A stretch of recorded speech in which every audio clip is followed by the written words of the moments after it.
Ketua Dewan Pembina EPK Kecamatan Pondok Melati, Ibu Camat Pondok Melati, Ibu Heri Setiawati STMSI.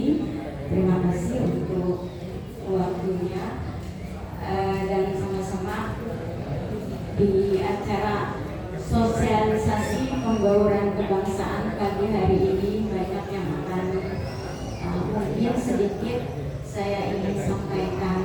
Kami kebetulan dari bidang Itwasbang Kesbang Pol Kota Bekasi memang menaungi ya Pak, Bapak Ibu di tempat ini, khususnya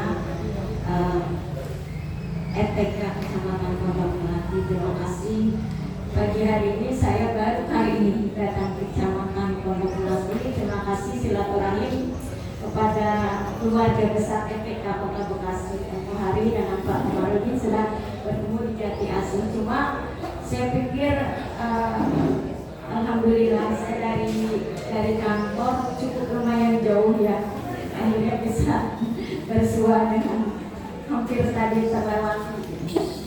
Terima kasih. Latar belakang izin saya biar lebih banyak di sini ya. Kita mulai dari latar belakang. Negara Kesatuan Republik Indonesia mempunyai ciri khas, yaitu kebinekaan ras, suku, budaya, dan agama yang tersebar di berbagai wilayah Nusantara dan menjadi satu bangsa, satu tanah air, dan menjunjung bahasa persatuan bahasa Indonesia.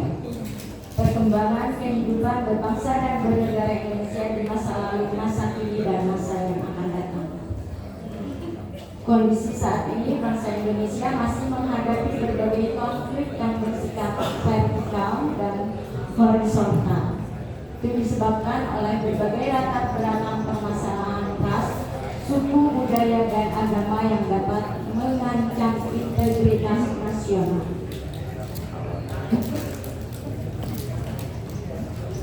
Nah, di sini pembauran kebangsaan sangat-sangat dibutuhkan.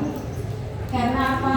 Untuk keutuhan NKRI yang sangat rentan terhadap konflik, perlu pembauran antar suku agar fanatisme kesukuan tidak memicu konflik. Sekecil apapun persoalan sosial harus segera terselesaikan agar tidak menjadi besar, karena fungsi forum pembauran ini yang berbagai ras, suku, agama, dan lain-lain. Saya menitip kepada bapak-bapak semua, ibu-ibu semua, kita tetap menjaga NKRI. Karena apa? Kalau dilihat generasi kita ke belakang, kita masih mungkin dulu ya, saya masih belajar yang namanya pendidikan moral Pancasila. Tapi untuk saat ini, Bapak Ibu, kita lihat anak-anak sekolah mungkin sudah mulai tergerus oleh zaman, dan kita juga berpikirnya mungkin kemajuan zaman yang sangat luar biasa sekarang.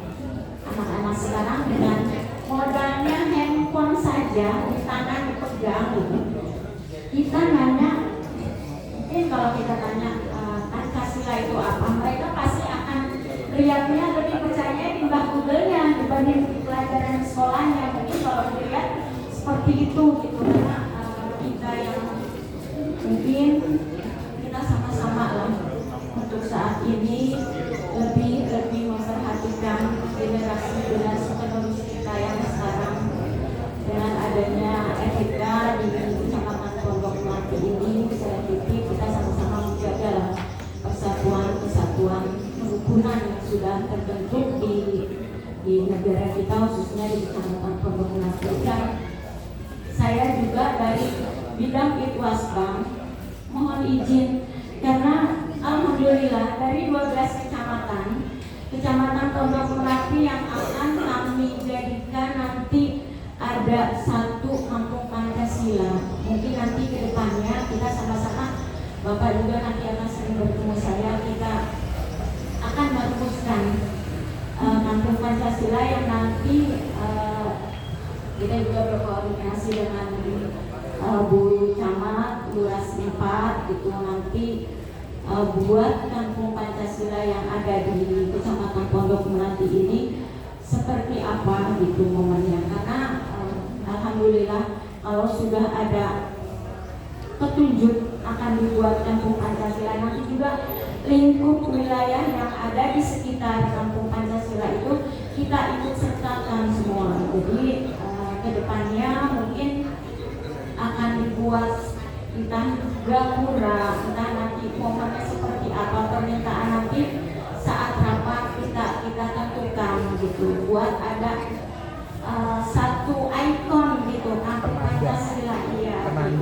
Iya di Kecamatan Pondok Melati. Saya mohon izin nanti bantu saya ya Pak, Ibu gitu, untuk kita nanti akan Kampung Pancasila ini memang kebetulan saya juga baru di Kesbangpol, belum 1 bulan saya ditugaskan di Kesbangpol, tapi saya sudah ingin gitu ada satu kebanggaan buat kita Kota Bekasi, khususnya di Kecamatan Pondok Melati ini, yang akan kita buat satu kampung yang kita beri nama Kampung Pancasila itu. Mungkin langsung dilanjut lagi. Tantangan kemajemukan bangsa Indonesia, tantangan bangsa kita saat ini adalah menjaga kemajemukan dan rasa persatuan. Definisi masyarakat majemuk adalah suatu keadaan masyarakat yang terdiri dari berbagai elemen perbedaan yang meliputi strata ras, suku, agama, dan budaya. Masih terdapat berbagai konflik pertentangan. Alhamdulillah kita di Kota Bekasi aman, tentram, ya, walaupun perbedaan memang ada, tapi kita tetap menjalin silaturahim, tetap terjaga gitu. Persatuan yang itu yang kita utamakan ke depannya. Nah di sini medsos sebagai bagian tantangan keberagaman yang saya bilang. Saya juga mendidik di anak-anak muda kita, khususnya anak-anak kita sendiri itu Bapak Ibu. Coba lihat sekarang memang handphone itu mungkin barang yang sangat dibutuhkan mereka gitu, tapi karena kemarin pandemi ya keadaannya seperti itu ya, sekolah juga lewat online dan lain-lain, akhirnya terbiasa dengan medsos. Nah, makanya kita para orang tua, saya titip itu jaga putra-putri kita, karena medsos ya memang ada baiknya, tapi kalau kita tidak mengawasi sampai anak-anak ini benar-benar dia itu tidak bisa lepas dari handphonenya, kita juga harus sering mengingatkan gitu. Karena apa? Ya dibatasi lah ya, karena untuk saat sekarang banyak sekali gitu rumor-rumor yang gampang yang tidak kebenarannya, kadang anak-anak kita takutnya gitu ikut gitu ke terlalu dalam. Masalahnya sudah banyak contoh gitu. Makanya saya mengingatkan tetap kita menjaga putra-putri kita. Pemersatu bangsa, kita harus saling menghargai satu sama lain, saling menghormati satu dengan yang lainnya, sehingga terciptanya harmonisasi antar suku dan agama satu dengan yang lainnya. Alhamdulillah Pondok ini yang tadi seperti Bu Camat sudah ceritakan, sudah terjalin begitu harmonisnya. Tetap kita jaga dan tali silaturahim tetap kita jaga maksimal. Implementasi nilai luhur bangsa dan pembauran kebangsaan diwujudkan melalui kita saling menghormati perbedaan, semangat untuk bersatu, rela berkorban dan pantang menyerah, serta harga diri jiwa nasionalis yang tinggi. Maksud dan tujuan pembauran kebangsaan terciptanya kehidupan masyarakat yang rukun, aman, dan damai, mencegah masyarakat untuk tidak mudah terprovokasi dengan kekerasan yang bersifat keagamaan, dan terciptanya kerjasama yang positif antara suku, budaya, dan adat istiadat yang dilandasi oleh toleransi, saling pengertian,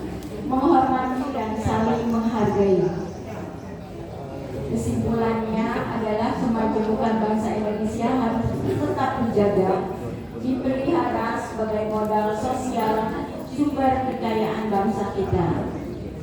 Dan Bhinneka Tunggal Ika sebagai doktrin dan kesepakatan nasional harus dipertahankan demi kelangsungan hidup bangsa Indonesia dalam menghadapi dinamika perubahan yang global, serta menjaga mempertahankan NKRI adalah tanggung jawab kita semua, komponen bangsa termasuk peran serta masyarakat dalam rangka mencegah setiap ancaman radikalisme, terorisme yang dapat memecah belah persatuan dan kesatuan bangsa. NKRI harga mati yang harus kita pertahankan. Mungkin itu saja yang bisa saya sampaikan. Untuk selebihnya, terima kasih waktunya. Apa ada yang ingin dipertanyakan atau kita lanjut? Ketua LPK.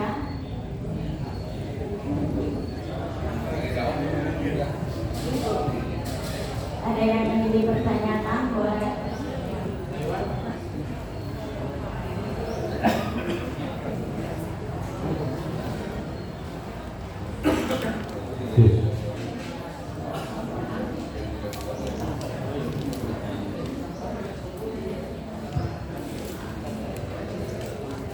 Terima kasih. Nama saya Dedi Agustus. Kebetulan saya Ketua RW 15 Jatihayu. Mau menanyakan terkait dengan ini kan bicara kesatuan belum. Selama ini kan banyak pengaruh dari HP, dari media apapun bentuknya. Kita disuruh bersatu, disuruh artinya apa? Jauhkan daripada perceraian, jauhkan dari pertikaian dan sebagainya. Tetapi yang di atas ribut sendiri kok. Nah, ya kan? Ini hanya masalah partai saja, masalah capres saja. Itu di atas ribut sendiri. Nah, kita di bawah menjadi bingung loh ini. Nah, hal seperti inilah kadang-kadang sangat berpengaruh terhadap kehidupan masyarakat. Ini yang tidak bisa kita jaga. Dan namanya grup WA apa saja grupnya banyak dari mana-mana. Nah ini, nah bagaimana cara mengantisipasi hal seperti itu? Karena bagaimanapun kita sebagai pemimpinannya kan harus waspada. Dan kemungkinan benturan itu pasti ada lah, ya kan Bu? Jadi apalagi kalau masalah terkait masalah agama dan sebagainya, kan gitu. Ini tentunya sudah kita pahami hal seperti ini. Namun demikian yang kita harapkan adalah biaya kita memang ya tetap bersatu. Ya barangkali mohon petunjuk apa kira-kira saran Ibu yang bisa untuk menyikapi hal tersebut. Terima kasih. Wassalamualaikum warahmatullahi wabarakatuh. Terima kasih Pak Yudi. Betul yang Bapak bilang. Memang sekarang sangat rentan hal-hal yang seperti itu. Mungkin untuk lingkup di Bapaknya di RW Bapak 15 dengan adanya EPK ini mungkin banyak tokoh masyarakat yang kita tuangkan lah, kita hargai, kita hormati pendapatnya, kita selalu menjaga. Yang terpenting jaga silaturahim kita, walaupun kita berbeda-beda, tapi kita tetap NKRI, kita Indonesia. Mungkin itu aja Pak. Sama seperti saya beban, kita juga melihat di atas yang Caruk Maruf, dan apalagi kita untuk Kota Bekasi sekarang ini kita ada PJ, nanti mau akan pemilihan. Nah sama seperti yang Bapak, kami ini juga ya tidak sekarang memang keadaannya seperti ini ya, partai politik sudah di atas seperti apa, tapi tetap kami mempertahankan kami ini netral. Siapapun nanti yang meliputi menjadi pemimpin kami, ya itu yang kami hormati. Mungkin itu aja Pak yang bisa masukan dari saya. Mungkin ada yang ingin menambahkan, silakan.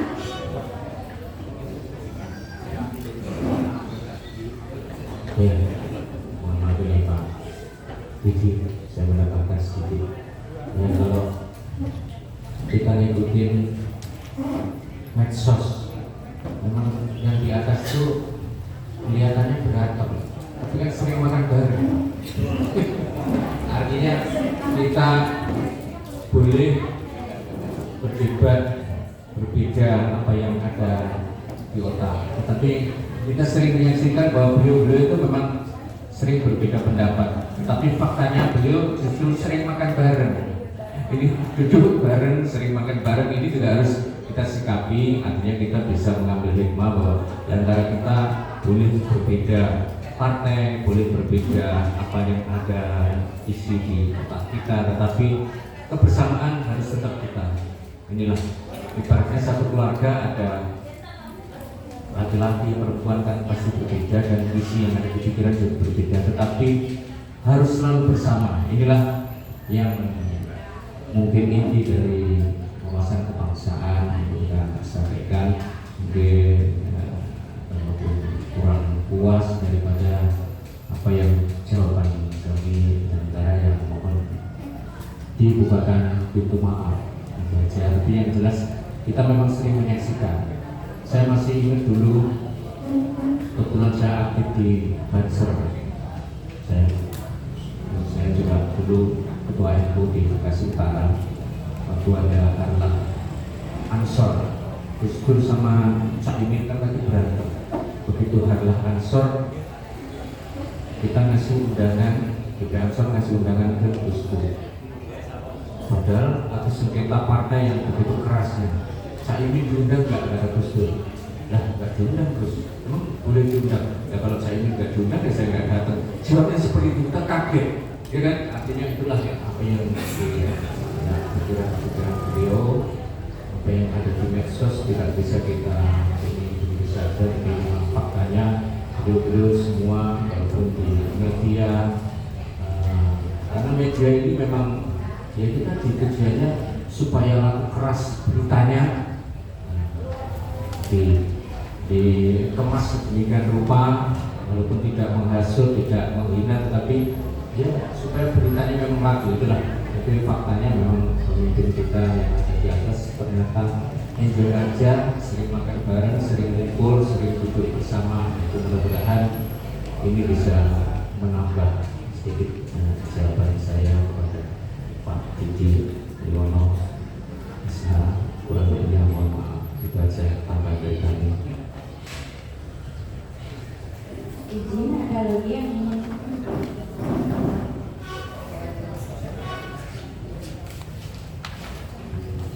baik, terima kasih Pak Ketua dan Ibu. Saya sebagai ketua melihat situasi politik saat sekarang ini, saya melihatnya dari sisi wawasan kebangsaan untuk anak-anak kita, anak muda sekarang, karena banyak terjadi saat ini tawuran di sana sini, SMP dengan SMP, SMA dengan SMP, banyak terjadi tawuran. Ini karena faktor apa? Kemungkinan menurut saya ini faktor karena memang wawasan kebangsaan yang belum tertanam di dalam pendidikan kita. Nah, kalau yang hadir di sini mah bicara wawasan kebangsaan bukan nggak aneh lagi yang hadir di sini. Udah mantap semua. Jadi maksud saya mungkin ini masih sebagai bahan masukan. PPK bukan hanya sekedar di waktu sosialisasinya di saat kita sekarang ini ditangani. Akan tetapi ada harapan saya atau masukan dari saya, bagaimana EPK ini masuk kepada ranah-ranah sekolah SMP maupun SMA yang ada di wilayah kita. Nanti kita berdampingan. Hari ini tidak terlepas daripada wawasan-wawasan kebangsaan, wawasan tentang akhlak, wawasan tentang hukum yang harus kita benarkan, harus kita tanamkan kepada anak-anak kita. Di sini ada dari unsur kepolisian. Mungkin bagian dia adalah bagian apa itu narkoba atau apa, nanti kita bisa bersama-sama dalam hal ini. Ya, oleh karena itu usulan saya kepada kota terutama, tolong jangan berhenti kegiatan kita hanya sosialisasi di saat di kawasan saja. Akan tetapi saya berharap sosialisasi wawasan kebangsaan masuk kepada ranah-ranah sekolah-sekolah untuk pendidikan yang ada di wilayah kita. Terima kasih. Ya, sebentar Pak. Kebetulan alhamdulillah Bapak katanya seperti itu. Nah kami juga apa ini saya bilang saya baru di bidang swasta. Alhamdulillah hari ini kebetulan kabit saya Pak Usep sedang rapat rapor di Jakarta. Nah kami juga ini lagi proses ya Pak. SK kami itu Pusat Pelatihan Wawasan Kebangsaan. Nah kami nanti Kota Bekasi mungkin bapak-bapak MPK ini akan kami gandeng sebagai turun langsung dari kami yang di atas. Kami juga mohon izin nanti sering merepotkan bapak-bapak. Nah, kami akan menjadikan MPK ini kader-kader kami di bawah di kecamatan untuk kedepannya. Nah kebetulan juga di tanggal 20, 21, 22 bulan ini kami bawa hampir 100 lebih nanti. Kebetulan anggota MPK juga Kota Bekasi ada yang ikut kami akan mengadakan skema kebangsaan, khususnya wawasan kebangsaan yang akan kami bedah, yang kami bawa nanti di bulan November ini kader LSM Ormas dari Kota Bekasi yang akan mengikuti nanti di puncak gitu. Kebetulan waktunya juga 3 hari 2 malam. Nah, Bapak tadi menitip anak-anak sekolah. Kami juga sudah punya program Pak di 2024. Kebetulan Kasubit kami ikut Pak Kris berdiri Pak Kris. Nanti kami ke depannya mungkin di bulan Mei Pak. Kami juga merekrut siswa-siswa sekolah dari berbagai sekolah yang ada di Kota Bekasi. Kami akan mengajak mereka bela negara sebagai rasa kebangsaan. Kami ini nanti di tempatnya belum ini ya, mungkin nanti kita juga kerjasama dengan pusat pendidikan dari TNI atau nanti dari polisi gitu. Kami sudah berencana di Lido, tapi waktunya kapan belum gitu. Cuma di bulan Mei kita juga sudah berpikir ke depannya seperti apa, akan membawa generasi penerus kita ini yang tetap mempertahankan rasa Pancasilanya itu dalam di hati mereka masing-masing. Dan itu juga nanti guru-gurunya pun setelah siswanya kita akan bawa gitu.